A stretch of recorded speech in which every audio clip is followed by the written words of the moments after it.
Hello student, আশা করি তোমরা সকলে খুব ভালো আছো। আজকে তোমাদের অঙ্ক বিষয় নিয়ে আলোচনা করব। যারা তোমরা ভাবছো অঙ্কে ফেল করবে, ঠিক আছে, যারা এতদিন ধরে বইটা খুলেও দেখোনি, এই ভিডিওটা তোমাদের জন্য। শুধু তোমার ভিডিওটা মনোযোগ দিয়ে দেখো। আমি আজকে ভিডিওতে বলছি গ্যারান্টি তোমরা সবাই পাস করবে, কিন্তু তোমাকে অঙ্কে যে 20 দিন আছে, এই 20 দিন তোমাকে অঙ্কে কিন্তু রোজ 4 ঘন্টা করে সময় দিতে হবে। এখন এই 4 ঘন্টা তুমি ভাগ করে নিতে পারো। সকালবেলায় 2 ঘন্টা প্র্যাকটিস করলে এবং রাত্রেবেলায় 2 ঘন্টা প্র্যাকটিস করলে, এভাবে তুমি ভাগ করে নেবে সময়টাকে।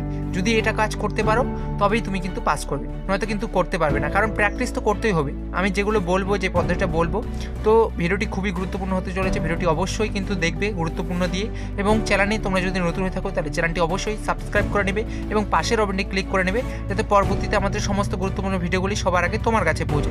তো ভিডিওতে আজকে আমি আলোচনা করব গুরুত্বপূর্ণ টিপস প্লাস সাজেশন থাকবে, ঠিক আছে। অবশ্যই ভিডিওটি কন্টিনিউ দেখবে কিন্তু। তো চলো ভিডিওটা শুরু করছি। 1 নম্বর পয়েন্ট হচ্ছে তোমাদের এমসিকিউ থাকে। কয়টা থাকে এমসিকিউ? 6টা থাকে। 6টি তোমাকে করতে হবে, এখানে কোনো এক্সট্রা প্রশ্ন থাকবে না এমসিকিউতে, ঠিক আছে। তো এমসিকিউতে তোমার কিন্তু অপশান আছে। কীরকম অপশান আছে আমি তোমাদের দেখিয়ে দিচ্ছি। এই যে দেখো, এটা তোমার ম্যাথামেটিক্সের কোয়েশ্চেন পেপার মাধ্যমিকের, ঠিক আছে। আপাতত আমার কাছে কিন্তু মাদ্রাসা বোর্ডেরটা নেই, তো এটা আছে। সেমি প্যাটার্ন ফলো করে তোমাদের, তো সেক্ষেত্রে কোনো সমস্যা হওয়ার কথা নয়, ঠিক আছে। এমসিকিউ সেমি থাকে তোমাদের আর মাধ্যমিকের। তো দেখো, এরকম তোমাদের প্রশ্ন আসবে এমসিকিউ, প্লাস তোমাদের অপশান থাকবে। কটা অপশান থাকবে? 4টা, এ বি সি ডি এরকম। তো যে অপশানটা সঠিক সেটা তোমরা টিক মারবে, ঠিক আছে। এখন যদি পারো এমসিকিউ করতে, ঠিক আছে, তাহলে সঠিকটা করে আসবে। এখন দেখছো যে আমি কিছু পারছি না, ঠিক আছে, আমি এমসিকিউ প্র্যাকটিসও করিনি, দেখলাম যে কিছু পারছি না, তখন তোমরা কি করবে? হয় অপশান এ করে আসবে, অথবা বি, অথবা সি, অথবা ডি। সবগুলোরই কিন্তু 6টি প্রশ্ন থাকবে, 6টেরই অপশান তুমি এ অথবা সি করে আসবে। আমার মতে কিন্তু সি অপশান করে আসবে, কারণ সিতে সবচেয়ে বেশি উত্তর থাকে, ঠিক আছে। এতেও থাকে, কিন্তু বি এবং ডি তুলনামূলকভাবে উত্তর কম থাকে, সিতে সবচেয়ে বেশি থাকে। তো তোমরা সব অপশানগুলো সি করে আসবে। তুমি যদি সি করে আসো এখানে, সেক্ষেত্রে তুমি কিন্তু 6-এর মধ্যে 2 মার্কস খুব ইজিলি পেয়ে যাবে। তোমরা বলবে এখন এটা কি সত্যি স্যার? হ্যাঁ, এটা সত্যি, একদম সত্যি। যারা কিচ্ছু পড়োনি এই কাজটা করবে, ঠিক আছে। আর যদি পারো তাহলে অবশ্যই করে আসবে, যদি না পারো তবে এই টিপসটি তোমাকে ফলো করতে হবে, ঠিক আছে। তাহলে অপশান সি করলে, তাহলে এখানে আমি ধরলাম তুমি 2 মার্কস পেয়ে গেলে, ঠিক আছে। তোমার কপাল ভালো থাকলে তুমি কিন্তু এখানে 3ও পেয়ে যেতে পারো 6-এর মধ্যে, ঠিক আছে। তারপর থাকে তোমাদের 2 নম্বর শূন্যস্থান পূর্ণ। শূন্যস্থান পূর্ণ তোমাদের 5টির উত্তর করতে হবে। থাকবে কটি প্রশ্ন? 6টি প্রশ্ন থাকবে, 6টি থেকে 5টি করতে হবে। তোমরা কি করবে? এই শূন্যস্থানটাকে ছেড়ে দিবে, ঠিক আছে। যারা খুবই দুর্বল ছেড়ে দিবে, এবং যারা মোটামুটি ভালো, ঠিক আছে, প্র্যাকটিস করেছো, তারা কি করবে? বইয়ের অনুশীলনীতে দেখবে শূন্যস্থান দেওয়া আছে প্রত্যেকটি অধ্যায়ের। সেই শূন্যস্থানগুলো তোমরা কি করবে? একটি খাতায় টুকে নেবে। টুকে নিয়ে কি করবে? সমস্তগুলো মুখস্থ করে নেবে। দেখবে ওখান থেকেই কিন্তু 2 নম্বর কমন চলে আসবে 6-এর মধ্যে, ঠিক আছে। আর 1, 2 তো এদিক ওদিক পেয়ে যাবে তোমরা তোমার বন্ধুর কাছ থেকে, ওর কাছ থেকে দেখে, ঠিক আছে। এইভাবে তোমরা এখানে শূন্যস্থানে 2 মার্কস ক্যারি করতে পারবে। তো আমি এখানে 2 মার্কস ধরলাম তোমাদের শূন্যস্থানে। তারপর আছে তোমাদের 3 নম্বর পয়েন্ট, সত্য মিথ্যা। সত্য মিথ্যা তোমাকে 5টি করতে হবে। আসবে কটি? 6টি। 6টির মধ্যে 5টি উত্তর করতে হবে। তুমি যদি সত্য মিথ্যা করতে পারো তাহলে খুবই ভালো। যদি না পারো সত্য মিথ্যা, তাহলে কি করবে? হয় সবগুলোই সত্য করে আসবে, অথবা সবগুলোই মিথ্যা করে আসবে উত্তর, ঠিক আছে। আমার মতে তোমরা সত্য করে আসবে, কারণ সত্য সবথেকে বেশি উত্তর থাকে, ঠিক আছে। 6টাই কিন্তু অ্যাটেন্ড করবে এখানে। এখানে কিন্তু 5টা আবার করে আসবে না। এখানে সত্য মিথ্যা 6টাই অ্যাটেন্ড করে আসবে। 6টারই উত্তর কি করে আসবে? মিথ্যা করে আসবে। এখানে মিথ্যা করলে না তোমরা 6-এর মধ্যে খুব ইজিলি কিন্তু 3 পেয়ে যাবে। আর যদি কপাল ভালো থাকে সেক্ষেত্রে তোমার 4ও পেয়ে যেতে পারো। কিন্তু আমি কত ধরবো? 3 ধরবো তোমাদের সত্য মিথ্যা, ঠিক আছে। এখানে তুমি কিছু না পড়ে না করেই কিন্তু এখানে 3 পেয়ে যাচ্ছ। তারপর তোমাদের 4 নম্বর কি আছে? এসএকিউ। এসএকিউ কটা উত্তর করতে হয়? 10টা। ক নম্বর করে? 2 নম্বর করে একটি, মোট 20 নম্বর। আসবে কটি প্রশ্ন? 12টি প্রশ্ন। এখানে 12টি প্রশ্নের মধ্যে তোমাদের 10টির উত্তর করতে হবে, ঠিক আছে।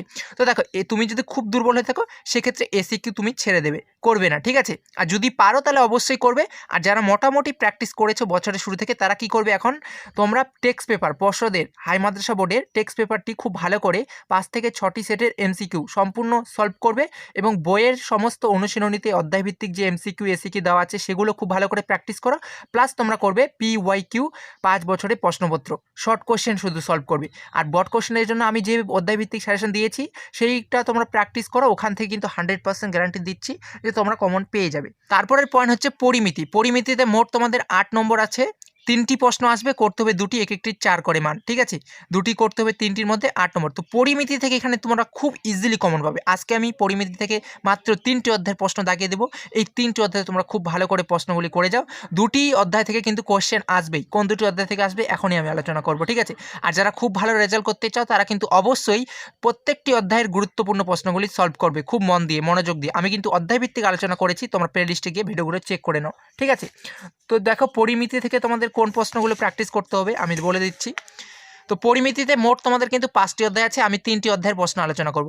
1 নম্বর আয়তঘন, এটি তোমাদের বইয়ের 3 নম্বর অধ্যায়। তো এখান থেকে তোমরা পেজ নং 72 বের করবে, প্রয়োগ 14-15 দাগে নেবে, পেজ নং 73 বের করবে, প্রয়োগ 18 নম্বর দাগে নেবে, পেজ নং 74 বের করবে, 11 নম্বর, 15 নম্বর, 16 নম্বর অঙ্ক দাগে নেবে, পেজ নং 75 বের করবে, 17 নম্বর, 18 নম্বর অঙ্ক দাগে নেবে। এর মধ্যে যে প্রশ্নগুলো আমি স্টার মার্ক দিয়েছি সেই প্রশ্নগুলো মোস্ট ইম্পর্টেন্ট, সেগুলোই সবার আগে প্র্যাকটিস করো বারবার, ঠিক আছে? যেগুলো স্টার মার্ক দেওয়া আছে সেই প্রশ্নগুলো বারবার প্র্যাকটিস করবে। আর আমি গ্যারান্টি দিচ্ছি যে আয়তঘন থেকে এবার কিন্তু তোমাদের প্রশ্ন আসবেই একটা 4 নম্বরের বড় কোশ্চেন, ঠিক আছে? খুব ভালো করে এই অধ্যায়টা প্র্যাকটিস করো। নেক্সট অধ্যায় হচ্ছে লম্ব বৃত্তাকার শঙ্কু, এটা তোমাদের বইয়ের 16 নম্বর অধ্যায়। এখান থেকে যে প্রশ্নগুলি করতে হবে সেটা হচ্ছে পেজ নং বের করবে তোমরা বইয়ের, পাঠ্য বইয়ের 224, এখান থেকে প্রয়োগ 8 নম্বর অঙ্কটি দাগে নেবে, পেজ নং 225 বের করবে, এখান থেকে প্রয়োগ 10 নম্বর অঙ্কটি দাগে নেবে, পেজ নং 226 বের করবে, এখান থেকে প্রয়োগ 12 নম্বর, 13 নম্বর, 14 নম্বর দাগে নেবে, পেজ নং 27 বের করবে 227, সেখান থেকে 6 নম্বর, 7 নম্বর, 9 নম্বর, 10 নম্বর, 11 নম্বর দাগে নেবে। তার মধ্যে কিন্তু যেগুলো স্টার মার্ক দেওয়া আছে সেগুলো মোস্ট ইম্পর্টেন্ট। এই অধ্যায় থেকেও আমি তোমাদের গ্যারান্টি দিচ্ছি যে একটা প্রশ্ন থাকবেই তোমাদের 4 নম্বর লম্ববৃত্তাকার শঙ্কু থেকে, কারণ এই দুটি অধ্যায় থেকে কিন্তু 2023-এ তোমাদের কোনো প্রশ্নই আসেনি, ঠিক আছে? তো এবার কিন্তু তোমাদের প্রশ্ন আসবেই এই দুটো অধ্যায় থেকে। খুব ভালো করে যদি তোমরা এই দুটো অধ্যায় করো, যারা খুব দুর্বল রয়েছে, যে কটা ইম্পর্টেন্ট বললাম, তোমরা এখান থেকে কিন্তু 2টি প্রশ্ন কমন পেয়ে যাবে, 8 নম্বর এখান থেকে পেয়ে যাচ্ছ। প্লাস আরেকটি অধ্যায় বলবো আমরা দেখে যেতে, সেটা হচ্ছে বিভিন্ন ঘনবস্তু সংক্রান্ত বাস্তব সমস্যা, এটি তোমাদের বইয়ের 19 নম্বর অধ্যায়। এখান থেকে তোমরা পেজ নং 263 থেকে প্রয়োগ 9 নম্বর করবে, পেজ নং 264 থেকে প্রয়োগ 10 নম্বর করবে, পেজ নং 265 থেকে 6 নম্বর, 7 নম্বর, 9 নম্বর, 10 নম্বর করবে। পেজ নং 65 থেকে কিন্তু 7 এবং 10-এর মধ্যেই আসার সম্ভাবনা প্রবল রয়েছে, খুব ইম্পর্টেন্ট, ঠিক আছে? অবশ্যই কিন্তু করবে প্র্যাকটিস। কিন্তু সবার আগে যে দুটো অধ্যায় বললাম, লম্ববৃত্তাকার শঙ্কু 16 নম্বর অধ্যায় এবং আয়তঘন 3 নম্বর অধ্যায় বইয়ের, এই দুটো অধ্যায়ের প্রশ্নগুলো খুব ভালো করে দাগিয়ে নাও এবং খুব ভালো করে শুধু কটা দিন এগুলোই প্র্যাকটিস করো। আমি যেগুলো করতে বলছি এগুলো যদি তোমরা প্র্যাকটিস করো, এখান থেকেই তোমরা 5 নম্বর শুধু না, খুব ভালো নম্বর 40 থেকে 50 নম্বর খুব ইজিলি পেয়ে যাবে, ঠিক আছে? সারা বছর কিছু না করেই এই 20 দিন যদি 4 ঘন্টা করে তোমরা দাও ম্যাথামেটিক্সের সময়, সেক্ষেত্রে তোমরা কিন্তু খুব ভালো নম্বর পেয়ে পাস করবে, ঠিক আছে? শুধু অনুশীলন করতে হবে, ভিডিওটা দেখলে হবে না, ঠিক আছে? নেক্সট আলোচনা করব, তারপর কি আছে পয়েন্ট দেখে নেব। বীজগণিত, বীজগণিতে মোট তোমাদের হচ্ছে 9 নম্বর আছে বড় কোশ্চেন, ঠিক আছে? তো বীজগণিত যারা খুবই দুর্বল তারা ছেড়ে দেবে, ঠিক আছে? করার কোনো প্রয়োজন নেই। বীজগণিতে মোট তোমাদের কিন্তু 4টি অধ্যায় আছে। তো আমি বলবো বীজগণিত থেকে একটি অধ্যায়, প্রথম অধ্যায় তোমাদের যেটা আছে সেটা হচ্ছে একচল বিশিষ্ট দ্বিঘাত সমীকরণ। এই অধ্যায় থেকে 2টি প্রশ্ন আসবে 3 নম্বরের, একটি করতে হবে উত্তর, 3 নম্বর মোট, ঠিক আছে? তো এই অধ্যায় থেকে মাত্র আমি কয়েকটি প্রশ্ন বলে দেবো, এই প্রশ্নগুলো তোমরা যদি করে যাও তাহলে এখান থেকে কিন্তু একটি প্রশ্ন 100% গ্যারান্টি দিচ্ছি কমন পাবেই তোমরা। শুধু এই কদিন ওই কটা প্রশ্নই প্র্যাকটিস করো যে কটা আমি বলছি করতে তোমাদের। আর যারা ভালো নম্বর পেতে চাচ্ছ, বারবার বলছি, তারা কিন্তু প্রত্যেকটি অধ্যায়ের গুরুত্বপূর্ণ প্রশ্নগুলি খুব ভালো করে সলভ করে, কোনো কিছু বাদ দেবে না। যারা 90+ 100-এ 100 পেতে চাও, ঠিক আছে? এটা কাদের জন্য? যারা শুধু 5 নম্বরটুকু পেতে চাচ্ছ। তোমরা 5 নম্বর না 40 থেকে 50 আরামসেই পেয়ে যাবে, ঠিক আছে? খুব ইজিলি। তো বীজগণিত থেকে যে প্রশ্নগুলি তোমাদের করতে হবে সেটা হচ্ছে আমি বলে দিচ্ছি তোমাদের। বীজগণিত, ঠিক আছে? তোমরা পেজ নং বের করবে 11 বীজগণিতের অধ্যায়টা, একচল বিশিষ্ট দ্বিঘাত সমীকরণ থেকে পেজ নং 11 বের করবে। এখান থেকে 4-এর সমাধান করি থেকে যে 15 নম্বর অঙ্ক, 16 নম্বর অঙ্ক, 17 নম্বর অঙ্ক, 18 নম্বর অঙ্ক এবং 8 নম্বর অঙ্ক, মোস্ট ইম্পর্টেন্ট এই 5টি অঙ্ক। সবার আগে এই 5টি অঙ্ক করবে, স্টার মার্ক দেওয়া আছে। এর সাথে তোমরা দেখে রাখবে পেজ নং 11 থেকে 7 নম্বর অঙ্ক, 10 নম্বর অঙ্ক, 12 নম্বর অঙ্ক, 19 নম্বর অঙ্ক, 20 নম্বর অঙ্ক খুব ভালো করে প্র্যাকটিস করে নেবে। এ কটা অঙ্ক, এ কটা যদি তোমরা করো পেজ নং 11 থেকে, তাহলে কিন্তু এখানকার মধ্যে কিন্তু একটা প্রশ্ন থাকবেই, আমি গ্যারান্টি দিচ্ছি তোমাদের। প্লাস তোমরা এর সাথে দেখে রাখবে শুধু পেজ নং বের করবে 13, এখান থেকে 9 নম্বর দাগের অঙ্কটা দেখে রাখবে, গুরুত্বপূর্ণ রয়েছে স্টার মার্ক। এবং পেজ নং 29 বের করবে, সেখান থেকে 5 নম্বর, 6 নম্বর, 7 নম্বর, 8 নম্বর, 9 নম্বর করবে। খুব ভালো করে প্র্যাকটিস। এই পেজ নং 29 থেকে কিন্তু খুব ইম্পর্টেন্ট রয়েছে এই কটা অঙ্ক। আর প্লাস পেজ নং 11, এ কটা যদি না করতে পারো তাহলে পেজ নং 11 থেকে যে কটা প্রশ্ন দিয়েছি এ কটা খুব মন দিয়ে প্র্যাকটিস করো। তাহলে পেজ নং 11 থেকে যে কটা অঙ্ক বললাম খুব ভালো করে প্র্যাকটিস করো। দেখো আমি পেজ নং 11 বের করতে বললাম, তাহলে তোমরা বইটা নেবে, তোমাদের স্কুলের পাঠ্য বইটি, এখান থেকে বইটা নিলে পেজ নং 11 বের করলে, এই যে পেজ নং 11 বের করলে, আমি বললাম পেজ নং 11 থেকে 15 নম্বর অঙ্ক দাগে নেবে। সেক্ষেত্রে তো 15 নম্বর অঙ্ক এখানে কোথায় আছে দেখো, 15 নম্বর অঙ্ক, এই যে 15 নম্বর অঙ্ক এইভাবে দাগে নেবে। 15 নম্বর অঙ্ক, এইদিকে হচ্ছে তোমার 16 নম্বর, 18 নম্বর, খুব খুব ইম্পর্টেন্ট, ঠিক আছে? এ কটা কিন্তু খুব ভালো করে প্র্যাকটিস করবে। আর এইদিকে 8 নম্বর অঙ্ক মোস্ট ইম্পর্টেন্ট, কিন্তু এগুলো খুব ভালো করে প্র্যাকটিস করবে। নেক্সট পয়েন্ট আলোচনা করব। নেক্সট পয়েন্টে আছে তোমাদের উপপাদ্য। উপপাদ্য তোমার কটি থাকবে? দুটি থাকবে, একটি করতে হবে 5 নম্বর। তারপর প্রয়োগ আছে, প্রয়োগ তোমরা বাদ দেবে, এখান থেকে প্রয়োগ করার কোনো প্রয়োজন নেই, কারণ প্রয়োগ খুব প্র্যাকটিস করতে হয় তবেই তুমি কমন পাবে। তারপর 9 নম্বর পয়েন্ট আছে সম্পাদ্য। সম্পাদ্য তোমার দুটি থাকবে, একটি করতে হবে 5 নম্বর। দেখো তোমরা যারা খুবই দুর্বল, যারা চাচ্ছ পাস করতে অঙ্কে, তোমাদের কিন্তু এই উপপাদ্য এবং প্রয়োগে 10 নম্বর কিন্তু নিতেই হবে। এই 10 নম্বর কোনো মতেই ছাড়া যাবে না। তো উপপাদ্য থেকে যে উপপাদ্যগুলো প্র্যাকটিস করতে হবে সেটাও আমি বলে দিচ্ছি। অলরেডি আমাদের ভিডিও পোস্ট করা আছে উপপাদ্যের ওপর, তাও আমি আজকে বলে দিচ্ছি, তোমাদের আলোচনা করে দিচ্ছি কোন উপপাদ্যগুলো তোমরা প্র্যাকটিস করবে। খুব ভালো করে দেখে নাও। তো উপপাদ্য 1 নম্বর, এটা খুব ভালো করে প্র্যাকটিস করে, বিস্তৃত চতুর্ভুজের বিপরীত কোণগুলি পরস্পর সম্পূরক। এটি তোমাদের উপপাদ্য 38, পেজ নং বের করবে 164। মোস্ট ইম্পর্টেন্ট, এই উপপাদ্যটি প্র্যাকটিস করতে হবে।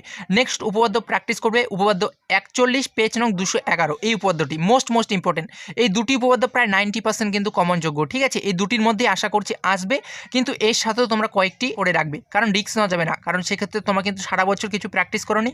যেগুলো বলছি এ কটা অল্প কিছু করো, এই অল্প কিছু করেই কিন্তু তোমরা খুব ভালো নম্বর পেয়ে যাবে, ঠিক? নেক্সট উপপাদ্য দেখে রাখবে তোমরা, উপপাদ্য 33, পেজ নং 60 বের করবে। এখান থেকে এই উপপাদ্যটি দেখে রাখবে। তারপর দেখে রাখবে উপপাদ্য 42, পেজ নং 215। এই উপপাদ্যটি দেখে রাখবে। আর আরেকটা উপপাদ্য দেখে রাখবে, সেটা হচ্ছে উপপাদ্য 48, পেজ নং 255 বের করবে। এই 5টি উপপাদ্য খুব ভালো করে কিন্তু প্র্যাকটিস করবে। যদি কেউ 5টা না পারো করতে, তাহলে প্রথম যে দুটো বললাম উপপাদ্য 38, পেজ নং 164, এটি ভালো করে করবে। এটি করবেই, এটি কিন্তু 100% কমনযোগ্য উপপাদ্য, ঠিক আছে? এর সাথে তোমরা করবে উপপাদ্য 41, পেজ নং 211, এর সাথে করবে উপপাদ্য 42, পেজ নং 215, আর দেখে রাখবে উপপাদ্য 48, পেজ নং 255। এ কটা উপপাদ্য অবশ্যই দেখবে, কিন্তু রিস্ক নেওয়া যাবে না। সম্পাদ্য কোনগুলো করবে? সম্পাদ্য শুধু ত্রিভুজের পরিবৃত্ত ও অন্তর্বৃত্ত অঙ্কন, এই দুটা করো। এই দুটার মধ্যে 100% গ্যারান্টি দিচ্ছি যে আসবে। পরিবৃত্ত অঙ্কন আসবে অথবা অন্তর্বৃত্ত অঙ্কন, এই দুটার মধ্যেই আসবে, অথবা দুটিই আসতে পারে। আর কোনো অঙ্কন করতে হবে না তোমাকে, শুধু পরিবৃত্ত এবং অন্তর্বৃত্ত অঙ্কন দুটা করো। আমি সময় পেলে তোমাদের পরিবৃত্ত এবং অন্তর্বৃত্ত অঙ্কনটা দেখিয়ে দেবো কীভাবে করতে হবে। নেক্সট পয়েন্ট আলোচনা করবো। নেক্সট পয়েন্ট হচ্ছে তোমাদের রাশিবিজ্ঞান। রাশিবিজ্ঞান থেকে কোনগুলো করবে সেটাও আমি বলছি। দেখো রাশিবিজ্ঞানে মোট তোমাদের বড় কোশ্চেন 8 নম্বর আছে, প্রশ্ন আসবে 3টি, 4 নম্বরে করতে হবে 2টি, মোট 8 নম্বর। এখানেও কিন্তু তোমরা খুব ইজিলি 8 নম্বর নিয়ে নিতে পারো।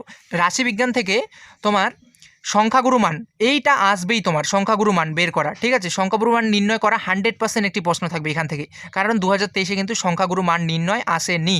সেক্ষেত্রে এটা সকলেই করবে। সংখ্যাগুরু মান কীভাবে বের করতে হয় আমি কিন্তু সম্পূর্ণ দেখিয়ে দিয়েছি, ভিডিও পোস্ট করা আছে, প্লেলিস্টে গিয়ে ভিডিওটা দেখে নেবে যারা এখনও পর্যন্ত করতে পারোনি সংখ্যাগুরু মান কীভাবে বের করতে হবে, ঠিক আছে? তোমরা সকলেই কিন্তু ভিডিওটি দেখে নেবে, কারণ 100% আমি গ্যারান্টি দিচ্ছি যে সংখ্যাগুরু মান থেকে একটা প্রশ্ন থাকবেই। আর প্লাস এর সাথে কিন্তু এই 3টা দেখবেই, ঠিক আছে? মধ্যমা, গড় আর যৌগিক গড়, এই 3টা দেখবে। এখান থেকে কিন্তু 2টি প্রশ্ন দেবে, আর ওজাইব অঙ্কনটা করার কোনো প্রয়োজন নেই তোমরা যারা দুর্বল আছো, ঠিক আছে? যারা খুব ভালো নম্বর পেতে চাও তারা অবশ্যই দেখবে ওজাইব অঙ্কন, তোমাদের তো দেখতেই হবে সব কিছু।